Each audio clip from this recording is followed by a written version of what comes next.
എന്തിനമ്മ ഇത്രയും നല്ല കല്യാണാലോചന വന്നിട്ടേ അത് വേണ്ടാന്ന് പറഞ്ഞത്? ഇമ്മാക്ക് എന്തിന്റെ പ്രശ്നമാണ്? ഇത്രയും നല്ലൊരു കല്യാണാലോചന ഇനി നമുക്ക് കിട്ടുന്നു തോന്നുന്നുണ്ട് ഉമ്മാക്ക്. പിന്നെ ഞാൻ എന്താ അവരോട് പറയേണ്ടത്? എനിക്ക് 10-20 വയസ്സായിട്ടുള്ളൂ. ഈ പഠിക്കണേന്റെ ഇടയ്ക്ക് എനിക്ക് കല്യാണം വേണമെന്ന് പറഞ്ഞിട്ടുണ്ടെങ്കിൽ എങ്ങനെ കാര്യം നടക്കാനാണ്? ആദ്യം പഠിച്ചൊരു ജോലിയാവ്, എന്നിട്ട് മതി കല്യാണമൊക്കെ. പിന്നെ പഠിപ്പ് കഴിയുമ്പോത്തിനെ ജോലി അവിടെ എടുത്തേച്ചിക്കല്ലേ, എന്നാ എനിക്ക് ജോലി, ഇന്ന് എനിക്ക് ജോലി എന്ന് അറിഞ്ഞാണ്ട് ഇമ്മാക്കേ ഞാൻ നന്നാവണത് തീരെ ഇഷ്ടല്ലമ്മ. എടി, അനക്കെന്താ കാര്യം പറഞ്ഞാൽ മനസ്സിലാവാത്തത്? അന്റെ താത്താനെ കെട്ടിച്ചു വിട്ടേ കട ഈ അടുത്ത് തീർന്നിട്ടുള്ളൂ. അതിന്റെ ഇടക്ക് വാടക, ചെലവ്, അന്റെ പഠിപ്പ് എന്തെല്ലാം വേണമെന്നറിയാം. ഇപ്പോൾ അതിന്റെ സ്ത്രീധന പൈസ കൊടുത്തല്ലേ പകുതി പൈസ കടം വീട്ടാനാണ്. ഈ നാടൻ പണി എടുക്കണ എന്റെ കാക്കാക്ക് എങ്ങനെ കിട്ടാനാണ്? എന്തെങ്കിലും ഒരിക്കൽ എന്റെ കാക്കാന്റെ സന്തോഷത്തിനെ എന്റെ കാക്ക ജീവിക്കണത് നിങ്ങൾ കണ്ടിട്ടുണ്ടാ? എന്ത് പറഞ്ഞിട്ടുണ്ടെങ്കിലും ഉമ്മാക്ക് ഇക്കാനം അങ്ങോട്ട് പൊന്തിച്ച് വെക്കണം. പിന്നെ ഇമ്മാന്റെ മക്കളല്ലേ ഞങ്ങൾ രണ്ടുപേരും? ഇമ്മാന്റെ വർത്താനം കേട്ട വിചാരിച്ച് ഇക്കന്നെ മാത്രമേ ഉള്ളൂ ഉമ്മാക്ക് എന്നുള്ളത്. ഞങ്ങൾ ആരും ഉമ്മാന്റെ മക്കളല്ല എന്നുള്ളത്. ആരോടെ ഞാനിതൊക്കെ പറഞ്ഞത്? പോത്തിന്റെ ചെവിയിലെ വേദം ഓതിയിട്ട് കാര്യാന്ന് പറഞ്ഞതേ എത്ര ശരിയാണ്. ഇന്റെ കുട്ടി ഈ 2 പെങ്ങന്മാർക്കും വേണ്ടിയിട്ടേ കഷ്ടപ്പെടുക എന്നല്ലാതെ ഇതുവരെ അവന്റെ മനസ്സ് കാണാൻ വേണ്ടിയിട്ട് ഈ 2 പെങ്ങന്മാരും ശ്രമിച്ചിട്ടില്ല. അവർക്കുള്ള ജോലി, അവർക്കുള്ള പഠിപ്പ്, അവർക്കുള്ള ഭക്ഷണം, നല്ലൊരു ഡ്രസ്സ് ഇട്ടിട്ട് എന്റെ കുട്ടി എത്ര കാലായിക്കണ്. എന്തിനാ അമ്മ അവള് ദേഷ്യപ്പെട്ടു പോയത്? അവൾക്കിപ്പോ കല്യാണം വേണമെന്ന് പറഞ്ഞത്. ആ പോക്രാ കൊടുന്ന കല്യാണം അത് നല്ല ബന്ധാണ്, അതിപ്പോ അവൾക്ക് വേണമെന്ന് പറഞ്ഞത്. ഈ ഒരു അവസ്ഥയില് നമ്മൾ എങ്ങനെ കല്യാണം കഴിച്ചു കൊടുക്കാനാണ് അവളെ? അവൾക്ക് പഠിച്ചിട്ട് ജോലിയായിട്ട് പോരെ കല്യാണം എന്ന് പറഞ്ഞാൽ അത് അവൾക്ക് പറ്റൂല. അതൊക്കെ എങ്ങനെയെങ്കിലും ശരിയാക്കാമ്മ. ഇപ്പൊ മറ്റവളെ കല്യാണമൊക്കെ കഴിഞ്ഞില്ലേ, ഇനിയിപ്പോ വെളുതും കൂടിയല്ലേ ഉള്ളൂ. ഇവളെ ആഗ്രഹം നടക്കാന്നുണ്ടെങ്കിൽ നടക്കട്ടെന്ന്. മോനെ, ഇമ്മാന്റെ കുട്ടി എന്താ കുട്ടിക്കളിയാണെന്ന് വിചാരിച്ചിരുന്ന കല്യാണം? ഇത് അന്റെ മറ്റൊരു പെങ്ങളെ കല്യാണം കഴിപ്പിച്ച് വിട്ടത് ഇപ്പൊ അടുത്തല്ല അതിന്റെ കടം തീർന്നത്. ഇനിയൊരു കല്യാണം എന്ന് പറഞ്ഞിട്ടുണ്ടെങ്കിൽ എന്താ അവസ്ഥ? ഡീ, നീ ഇപ്പൊ കല്യാണം വേണമെന്ന് പറഞ്ഞു ഉമ്മാനോട്? പിന്നെക്കാ, ഞാൻ കാലാകാലം ഈ വീട്ടിൽ തന്നെ മൂത്ത് നരച്ച് നിക്കണം, അതാണ് ഇക്കാന്റെ ആഗ്രഹം. അതേടി, അനക്ക് നല്ലൊരു ജീവിതം കിട്ടരുതിച്ചിട്ടാണല്ലോ അന്റെ കാക്കേ അനക്ക് അത് പഠിക്കണം ഇത് പഠിക്കണം നനിങ്ങാണ്ടേ ഇജ് കൊറേ പഠിപ്പിനണ്ട് പോയല്ലോ. ഇപ്പൊ എനിക്ക് കല്യാണം വേണം. അത് 1-2 പവൻ കൊടുത്തിട്ടല്ല, 50 പവൻ കൊടുത്തിട്ട് കെട്ടിക്കണം. ഇത് ചില്ലറ പരിപാടിയെന്നാണ് നിങ്ങളൊക്കെ വിചാരം? ഇത് മരത്തുമെന്ന് പൊട്ടിച്ചിട്ടാണ് എന്റെ കാക്ക നിങ്ങൾക്ക് ഈ സംഭവങ്ങളൊക്കെ ചെയ്തരുന്നെന്നാണ് നിങ്ങളെ രണ്ടാളെയും ധാരണ. ഇതുവരെ 2 പെങ്ങന്മാരും കൂടി ഈ ചെക്കന്റെ കാര്യങ്ങൾ ചിന്തിച്ചിട്ടില്ല, ചിന്തിക്കില്ല നിങ്ങള്. ഇത്രയും നല്ല കല്യാണക്കാരും വന്നിട്ടേ ഇക്കിമ്മയും പറഞ്ഞല്ല അത് വേണ്ടാന്നുള്ളത്. ഇനി ഞങ്ങനെ പഠിച്ചുകൊണ്ടിരിക്കന്നെയാണ്. ഈ പഠിച്ച് എന്ത് കാര്യം കിട്ടാനാണ്? ഇമ്മ, ഞാനൊന്ന് ചോദിക്കട്ടെ, ഈ ആങ്ങളാരെ കടമല്ലേ പെങ്ങന്മാരെ നോക്കലും പഠിപ്പിക്കലൊക്കെ? ആങ്ങളാരുണ്ടാവുമ്പോ പെങ്ങന്മാരെ നോക്കലും പഠിപ്പിക്കലൊക്കെ അവരെ കടമയാണ്. പിന്നെ ആങ്ങളാരെന്ന് പറഞ്ഞ് നടന്നിട്ട് എന്താ കാര്യം? എന്ത് പറഞ്ഞാലും ഇമ്മ പറയും ഇക്കാക്ക അങ്ങനെ ചെയ്ത്, ഇക്കാക്ക അങ്ങനെ ചെയ്ത്, അത് ചെയ്തില്ലേ ഇത് ചെയ്തില്ലേന്ന് ചോദിക്കും. ഇമ്മ, ഒരു തർക്കം വേണ്ട. എടി, അന്റെ ആഗ്രഹം അതാണെങ്കിലേ അത് നടക്കട്ടെ. നമുക്ക് ഈ കല്യാണം തന്നെ മുന്നോട്ട് കൊണ്ടുപോവാം. അന്റെ ആഗ്രഹം ഇപ്പൊ അതല്ലേ. നീ പഠിക്കണം എന്ന് പറഞ്ഞാണ്ട് ഈ വാശി പിടിക്കൂലല്ലോ. കണ്ടില്ലേ, ഇക്ക സമ്മതിച്ച കല്യാണത്തിന് ഇക്കാക്ക് യാതൊരു പ്രശ്നമില്ല. അപ്പൊ ഇമ്മാക്കാണ് ഞാൻ നല്ലൊരു നിലയില് എത്തിച്ചേർന്നത് ഇഷ്ടമല്ലാത്തത്, ഇക്കാക്കല്ല. ഇക്കാക്ക് യാതൊരു പ്രശ്നമില്ല. ഇക്കാക്ക് എനിക്ക് എത്ര പണ്ടം തരണേലും പ്രശ്നമില്ല, ഒന്നിനും പ്രശ്നമില്ല. പക്ഷെ ഇമ്മ അങ്ങനല്ല. ഇമ്മാക്ക് ഞാൻ നല്ല രീതിക്ക് ജീവിക്കണത് ഇഷ്ടമല്ലാഞ്ഞിട്ടല്ലേ ഇമ്മ അങ്ങനൊക്കെ പറഞ്ഞത്? അതേ മോളെ, ഇന്റെ കുട്ടികളെ നല്ല രീതിക്ക് ജീവിക്കരുതിച്ചിട്ട് തന്നെയാണ് എന്റെ കാക്കങ്ങൾക്ക് വേണ്ടി കഷ്ടപ്പെട്ടത്. അതിന്റെ കൂട്ടിന് ഉമ്മി നിന്നെടുക്കണ്ടല്ലോ. ഈ എന്താ പറയലെന്നറിയോ, നന്നോർത്ത് കുയിക്കണ നിങ്ങളെ ഈ സ്വഭാവം ഉണ്ടല്ലോ, അത് നല്ലതല്ല മക്കളെ.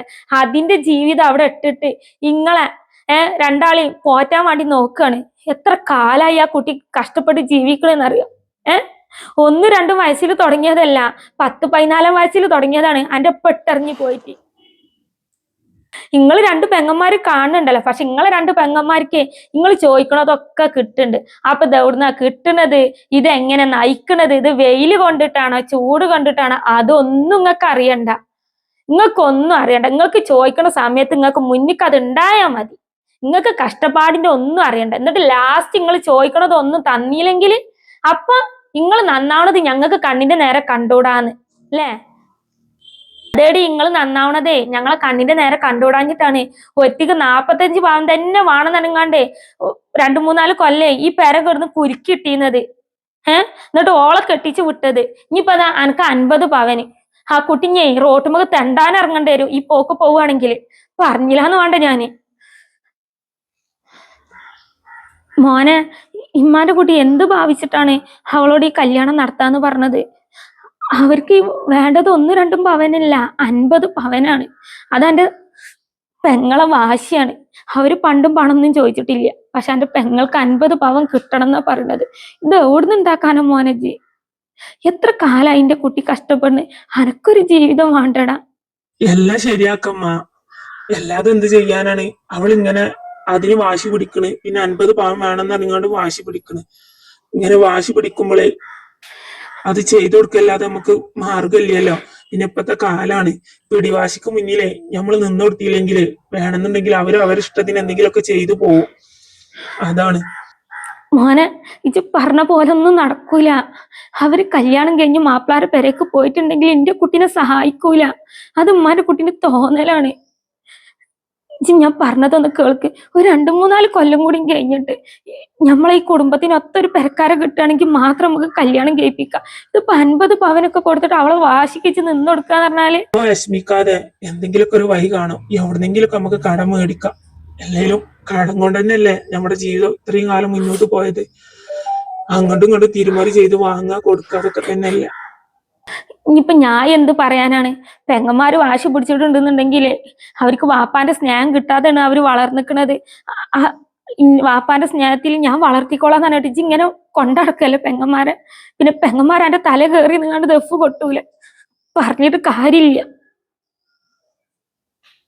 പഠിച്ചോനെ, എന്റെ കുട്ടി ഇനി ഒരു പണിക്ക് പറഞ്ഞേക്കൂല. എവിടെങ്കിലും പാത്രം മോറിയിട്ടെങ്കിലും കിട്ടുന്ന പൈസ ചെക്കനക്ക് കൊടുക്കാന്ന് വെച്ചിട്ടുണ്ടെങ്കിൽ അതിനും സമ്മതിക്കൂല. അപ്പോഴും പെൺകുട്ടികൾക്ക് നാണക്കേടാണ്. ഒക്കെ പെൺകുട്ടികൾ പെങ്ങന്മാര്. അവനക്ക് വേണ്ടിട്ട് എന്താണ് അവനൊന്ന് ജീവിക്കലാണാവും. എടി, എന്ത് പണി? ഫോണിൽ കളിക്ക? താത്ത എപ്പളാ വന്നേ? ഞാൻ ഉമ്മാക്ക് വിളിച്ചിരുന്നേ. അപ്പൊ ഉമ്മ എന്നോട് കുറച്ച് കാര്യങ്ങൾ പറഞ്ഞു. അപ്പൊ ഞാൻ അങ്ങോട്ട് വന്നതാ. ഓ, അപ്പൊ ഉമ്മ വിളിച്ചിട്ടുള്ള വരവാണല്ലേ എന്നെ ഉപദേശിക്കാന്? എനിക്ക് ആരും ഉപദേശവും വേണ്ട. എനിക്ക് എങ്ങനെയെങ്കിലും ഒന്ന് ഈ നരകത്തു നിന്ന് കഴിച്ചിലായാൽ മതിച്ചിട്ടാണ്. ആഴ്ചയിൽ 2 ദിവസം കൂടുമ്പോ വാടക വീട് എന്നെ മാറുക. എല്ലാരും മുന്നിലും വാടക വീട്ടിലാന്ന് അറിഞ്ഞാണ്ട് മനുഷ്യന് നോണം കെട്ടുപോയി. എന്നാലോടി 50 പവൻ എന്നൊക്കെ പറയുമ്പോള് അത് കുറച്ച് കൂടുതലല്ലേ? അതിനെന്താ 50 പവൻ ചോദിച്ചിട്ട് ചുട്ടിക്കാണ്ട് കൊടുത്താൽ എന്താണ്? ഈ വാടക വീട് മാറുമ്പോൾ 10,000-12,000 ഉറുപ്പ്യൊക്കെ വാടക കൊടുക്കാനുള്ള പൈസ ഒക്കെ ഉണ്ടാക്കുന്നുണ്ട്. അതുപോലെ തന്നെ അല്ലേ പെങ്ങളെ കെട്ടിക്കാന് ഒരു 50 പവൻ കൊടുത്തിക്കണിച്ചിട്ട് ഇപ്പൊ എന്താപ്പത്? അതന്നെ പറഞ്ഞ ഇന്റെ കാര്യത്തിൽ എല്ലാവർക്കും പിഷ്കത്തരാണ്. ഇത്താനെ കെട്ടിക്കുമ്പോളേ 45 പവൻ തന്നീലേ? അതിനെക്കാട്ടി കൂടുതൽ ഒരു 5 പവനല്ലേ ഞാൻ ചോദിക്കണുള്ളൂ. കൂടുതലൊന്നും ഞാൻ ചോദിക്കണില്ലല്ലോ. അപ്പൊ അത് തരാൻ വയ്യ. അപ്പൊ എന്നെ പഠിപ്പിച്ചതിനുള്ള കണക്ക്, എനിക്ക് ഡ്രസ്സ് വാങ്ങി തന്നതിനുള്ള കണക്ക്, എനിക്ക് തിന്നാൻ വാങ്ങി തന്നതിനുള്ള കണക്ക്, എല്ലാത്തിനുള്ള കണക്കും പറഞ്ഞിട്ടാണ്. ഈ കണക്ക് കേട്ട് കേട്ട് മടുത്ത്. അതിന്റെ പുറമെ ഈ വാടക വീട് മാറി മാറി മനുഷ്യനും മടുത്തു പോയി. പിന്നെ ഞമ്മള് ആ വീട്ടിലേക്ക് കയറി ചെല്ലുമ്പോ ഒരു അത്യാവശ്യം പണ്ടം കൊണ്ട് കയറി ചെല്ലേണ്ട താത്തനൊന്ന് പറയ്. താത്താനെ കെട്ടിക്കണ വീട്ടുകാർക്ക് അത്യാവശ്യത്തിന് ഉണ്ട് നനങ്ങാണ്ട് താത്ത വാശി പിടിച്ചിട്ട് കനക്കൊണ്ട് ഉണ്ടാക്കിച്ച്. അതേപോലെ തന്നെയല്ലേ ഇവരും അത്യാവശ്യം ഉള്ളവരാണ്. ഈ പറഞ്ഞതൊക്കെ ശരി തന്നെയാണ്. ഈ വാടക വീട്ടിൽ കയറി വരുമ്പോ എനിക്കൊരു നാണക്കേട് തന്നെയാണ്. അതല്ല ഞാൻ എപ്പോഴും ഇങ്ങോട്ട് വരാത്തത്. ഞാൻ ഇപ്പൊ ഉമ്മാനോട് വിളിച്ചേ. അപ്പൊ ഉമ്മ പറയേ ഈ 50 പവന് ചോദിച്ചിക്കണ് എന്നുള്ളത്. അപ്പൊ ഇന്നെക്കാട്ടി 5 പവൻ കൂടുതൽ എനിക്ക്. അപ്പൊ കാക്കാക്ക് എനിക്ക് 50 പവൻ തരാണ്ട്, എനിക്കാണ് തരാനില്ലാത്തത്. എന്തായാലും ഞാനൊന്നും ചോദിച്ചോക്കട്ടെ, എനിക്കും 5 പവൻ കിട്ടുമോ എന്നുള്ളത്. അപ്പൊ എനക്കും സമയല്ല. അല്ലെ ഇപ്പൊ ഇത് 2 പെങ്ങന്മാരെ വേർതിരിച്ച് കാണുന്ന പോലത്തെ സ്വഭാവമല്ലേ. ഞാൻ ഇമ്മാക്കെ വെറുതെ ഒന്ന് വിളിച്ചതാണ്. എപ്പോഴെപ്പോഴും വിളിക്കല് എപ്പോഴെങ്കിലും വിളിക്കുള്ളൂ. എപ്പോ വിളിച്ചിട്ടുണ്ടെങ്കിലും വെറുതെ ദാരിദ്ര്യം കേൾക്കാൻ തന്നെ നേരമുള്ളൂ. അപ്പൊ ഇന്ന് വെറുതെ ഒന്ന് വിളിച്ചതാണ്. അപ്പോഴാണ് ഉമ്മ പറഞ്ഞത് ഈ 50 പവൻ വേണമെന്ന് പറഞ്ഞിരിക്കണതും കല്യാണത്തിന് വാശി പിടിച്ചതൊക്കെ. എന്തായാലും ഞാനേ അവനോടൊന്ന് സംസാരിക്കട്ടെ. എനിക്കും വേണല്ലോ 5 പവന്. അനക്ക് പണ്ടങ്ങൾ എടുക്കണ കൂട്ടത്തിലേ എനിക്കും പണ്ടെടുക്കാൻ പറയട്ടെ ഞാന്. അപ്പൊ 2 പേർക്കും സമയല്ല. അല്ലാതെ അനക്ക് 50 പവൻ എനിക്ക് 45 പവനെ അത് ശരിയാവില്ല. അത് എനിക്ക് അവിടെ ഒരു നാണക്കേടാവും. അപ്പൊ അവര് എന്നോട് ചോദിക്കൂലെ എന്റെ അനിയത്തിക്ക് എന്താ 50 പവൻ കൊടുത്ത എനക്കെന്താ 45 പവൻ തന്നെന്നുള്ളത്. എന്തായാലേ ഞാൻ അവനൊന്ന് കാണട്ടെ പോയിട്ട്. എനിക്ക് 50 പവൻ കിട്ടണം. ഇനിയിപ്പൊ അതിൽ കൂടുതൽ കിട്ടിയാലും എനിക്ക് പ്രശ്നമില്ല. ആകെ 2 പെങ്ങന്മാരുണ്ട്. അതിലൊരു പെങ്ങളെ നല്ലപോലെ ഒക്കെ കെട്ടിച്ച് പറഞ്ഞയച്ച്, ഒരു പെങ്ങളെ നല്ലപോലെ കൊണ്ടടക്കാൻ വയ്യ. രണ്ടാളി രണ്ട് തരത്തിലാ കാണുന്നത്. എന്താ കൂലിപ്പണിക്കാർക്ക് എന്താ 50 പവൻ തരാൻ പറ്റൂല?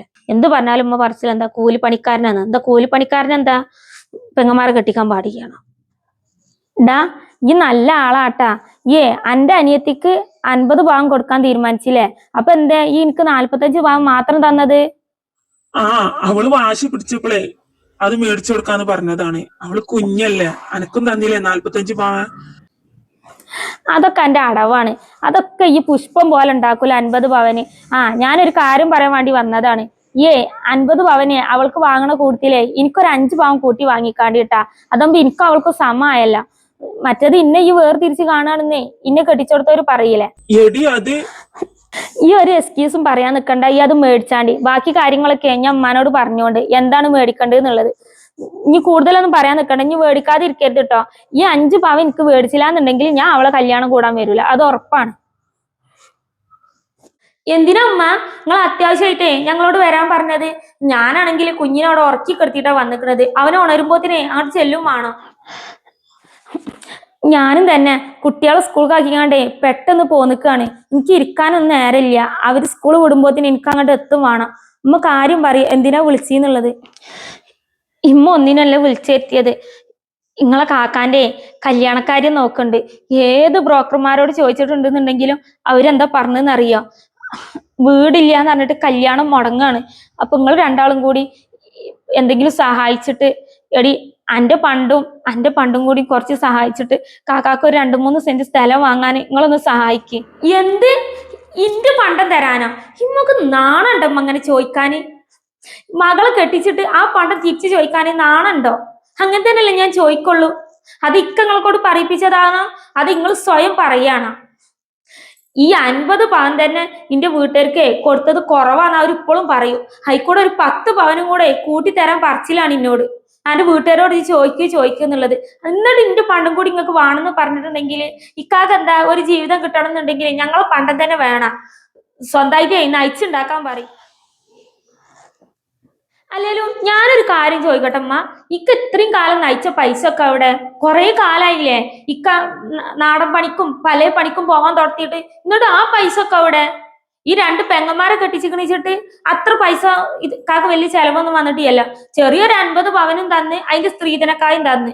ഇതാണ് ഇത്ര വലിയ ചെലവ്. പിന്നെ ഞങ്ങളെ പഠിപ്പിച്ചതും കാലാകാലം ഇമ്മ അത് പറഞ്ഞു നടക്കുന്നുണ്ട്. ഞങ്ങൾ വരുമ്പോഴും പോകുമ്പോഴൊക്കെ പറഞ്ഞു നടക്കുന്നുണ്ട്. പിന്നെ ഞങ്ങളാന്നുണ്ടെങ്കിൽ ഇപ്പൊ ഇങ്ങോട്ട് വരവില്ല. ഇത് വാടക വീടായിട്ടേ നാണക്കേടാണ് ഇങ്ങോട്ട് കേറി വരാൻ. മോളെ ഈ ഒരു കാര്യം മറക്കരുത്. ഈ വാടക പെരേന്നാട്ടോ ഉമ്മാന്റെ കുട്ടി വലിയ ബംഗ്ലാവ് ആണെന്നുണ്ടെങ്കിലും അയക്ക് പൊയ്ക്കണത്. ഇമ്മാന്റെ വയറ്റിൽ തന്നെ കേട്ടോ മോള് ജനിച്ചിക്കണത്. അന്റെ ഒന്നുമില്ലാത്ത കാക്കന്നെ ഉണ്ടോ അന്നെ ഈ നിലയിൽ എത്തിച്ചിക്കണത്. നില മറന്നിട്ട് നിങ്ങൾ രണ്ടാളും പെരുമാറരുത്. ഇനിയിമ്മ എന്ത് പറഞ്ഞിട്ടും കാര്യമില്ല. ഇന്റെ പണ്ടൊന്നും ഞാൻ തരൂല. ഇക്ക വീടുണ്ടാക്കുക പെണ്ണ് കെട്ട് എന്തോ ആയിക്കോട്ടെ. ഇക്കൊരാണല്ലേ, ഇക്കാക്ക് എങ്ങനെയും ജീവിക്കാലോ. ഞാൻ പോവുകയാണ് ഏതായാലും. ഇനി വേണമെന്നുണ്ടെങ്കിലേ താത്താനോട് ചോദിച്ചു നോക്കി. താത്താന്റെ ഹസ്ബൻഡ് ഇപ്പൊ അത്യാവശ്യം റിച്ചിലാണല്ലോ, അവര് തന്ന് സഹായിച്ചോളൂ നിങ്ങളെ. ഞാൻ പോയി. മോളെ അന്റെ പണ്ടെന്തെങ്കിലും കാക്കാക്ക് തിരുമറി ചെയ്യാൻ കൊടുക്കുക. അനക്കറിയണ തന്നെയല്ലേ ഈ വാശി പിടിച്ചപ്പോ എത്രോടത്തുനിന്ന് കടം വാങ്ങിയിട്ടാണ് അനക്ക് ആ 45 പവൻ തന്നിക്കണെന്നുള്ളത്. ഒരു 2-3 സെന്റ് സ്ഥലം വാങ്ങിയിട്ട് അതിനും വേണ്ടടി ഒരു ജീവിതം. അത് ഇങ്ങക്കും എനിക്കും വേണ്ടി ജീവിച്ച് അതിനിപ്പോ ഒരു ജീവിതം ഇല്ലാതായി. എവിടുന്ന് ഒരു പെണ്ണും കിട്ടണില്ല, അതിനും വേണ്ടടി. ഇമ്മ അവള് പറഞ്ഞ മാതിരിക്ക് ഇന്റെ ഒക്കെ റിച്ച് ഒന്നും ആയിട്ടില്ല. ഒരു ചെറിയ കട തുടങ്ങി അതിലിപ്പോഴും ഒരുപാട് കടങ്ങളുണ്ട്. ഇവിടുത്തെ കാക്കാനെക്കാട്ടി ഒരുപാട് കടങ്ങളാണ് എനിക്കുള്ളത്.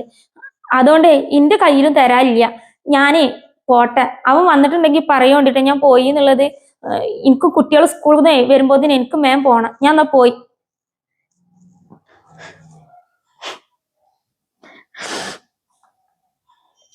എന്താ പോളെ വർത്താനം?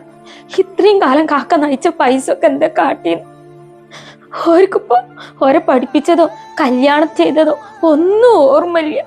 ഓരോട് എന്റെ കുട്ടിക്കൊന്നും ഇല്ലാതായിട്ട് സഹായം ചോദിച്ചപ്പോൾ ഓരോരുത്തർ ആരോടത്തും ഇല്ല. നാണക്കേടാണ് പോലും. ഈ പെരേക്ക് കയറാൻ പോലും അവർക്ക് നാണക്കേടാണ്.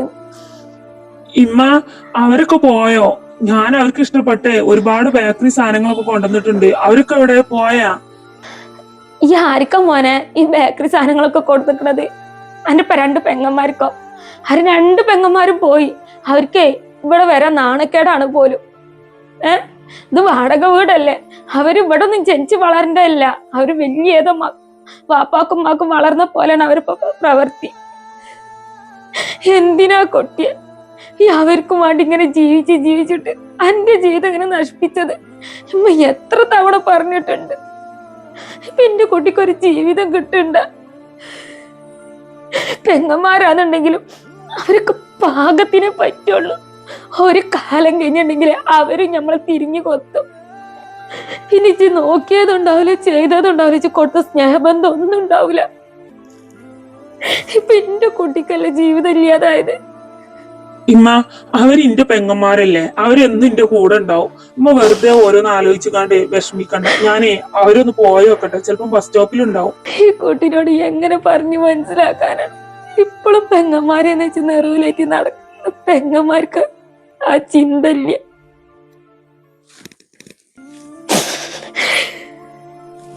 ഇങ്ങനെയുമുണ്ട് ചില രക്തബന്ധങ്ങൾ. അവർക്ക് എന്ത് ചെയ്തു കൊടുത്താലും എങ്ങനെ സഹായിച്ചാലും ഒരു കാലത്ത് അവരോട് നമ്മൾ ഒരു സഹായം ചോദിച്ചിട്ടുണ്ടെങ്കിൽ റിട്ടേൺ ചോദിക്കുന്നത് ഇവർ നയിച്ച പൈസ എന്ത് ചെയ്തെന്നാവും. അപ്പോഴും അവരെ സഹായിച്ചതും അവർക്ക് വേണ്ടി ജീവിച്ചതും അവർ പെട്ടെന്ന് മറന്നുപോകും.